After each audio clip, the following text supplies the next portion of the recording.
po uli si Fides. Narito ako para ituro sa inyo yung dalawang pantukoy na lagi kong ginagamit sa Tagalog. Yan yung ang at yung. Ang, yung. Bago ako magsimula, gusto ko munang sabihin sa inyo na pagmasdan ninyo kung paano ko ginagamit yung ang at yung. Dahil hindi magiging sapat yung mga halimbawa na ibibigay ko dito sa video na ito. Kaya gusto kong gamitin ninyo yung mga sinasabi ko bilang halimbawa ng ang at yung. Okay? Sige, simulan na natin. Una sa lahat, marami pang ibang pantukoy sa Tagalog. Hindi lang ang at yung. Pero, sisimulan muna natin yung ang at yung.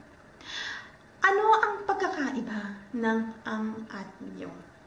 Yung ang, siya yung a and the sa English. Yung naman, siya yung the. Anong napansin ninyo? May napansin ba kayo? Siyempre naman. Yung ang, pwede siyang maging definite or indefinite. Tiyak o hindi tiyak na pantukoy. Okay? Samantalang yung tiyak lang siya talaga. Okay? Bigyan ko kayo ng halimbawa ng hindi tiyak na halimbawa. Ang pangungusap ay binubuo ng bla bla bla bla. Okay? So, yan, hindi siya tiyak. Kasi parang naglalarawan lang kayo ng isang bagay. Okay? O ng isang paksa. Okay? So, parang general siya, di ba? Ganon. Hindi siya definite. So, paano naman yung tiyak? Ano naman ang halimbawa niyan? Okay? Ang Maynila ay ang kabisera ng Pilipinas. Okay? Ang Maynila, the Manila. Okay? Sa English, hindi natin siya ginagamitan ng the. You just say Manila is the capital of the Philippines. So, sa Tagalog, ang Maynila ay ang kabisera ng Pilipinas. Okay? So, ginamitan natin siya ng ang kabisera, the capital. Okay? So, it's the capital. So, yun, sigurado kayo. Naglalarawan kayo, ang Maynila, may paksa kayo, di ba? Tapos, ang kabisera. Yun yung definite na parte ng pangungusap ninyo. Okay? Yung ang kabisera. Sige, bigyan ko pa kayo ng ibang halimbawa. Pag sinabi kong ako ang boss. Ako ang boss. I am the boss. Okay? Definite. Para sa akin.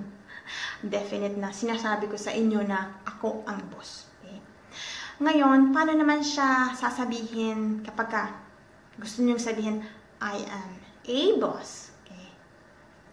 Sa Tagalog, ang katumbas niyan, ako ay boss. Ako ay boss. So, napansin niyo na hindi ko ginamit yung ang. Okay? So, ginamit ko yung salitang I. Yung I, siya yung is MR sa English. Okay? So, depende kung ano yung gusto nyong ipahiwatig. Minsan ginagamit yung ang, minsan hindi.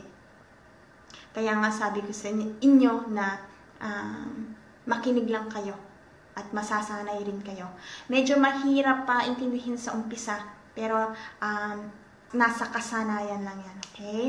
Ngayon naman, bigyan ko pa kayo ng iba pang halimbawa. Ipagkumpara natin yung ang tsaka yung. Okay? Pag sinabi kong siya ay kriminal. Siya ay kriminal. Okay? He is a criminal. Siya ang kriminal. Siya ang kriminal. He is the criminal. Okay? May tiyak siya, di ba? Tiyak. He is the criminal. Okay? Ngayon naman, siya yung kriminal. Siya yung kriminal. Pag sinabi kong siya yung kriminal, mas sigurado ako na tinuturo ko pa. Okay? Yun ang pagkakaiba nun. Kasi yung, para siyang yung pinagsamang yun at ang. Diba, napag-usapan natin dun sa nakaraan kong video, kung ano yung yun.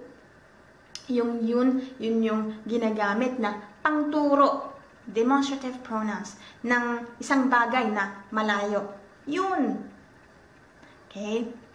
So, pinagsama siyang, yung pinagsamang yun at ang. Pasensya na kayo. Medyo nalilito ako. Magkakatunog kasi sila.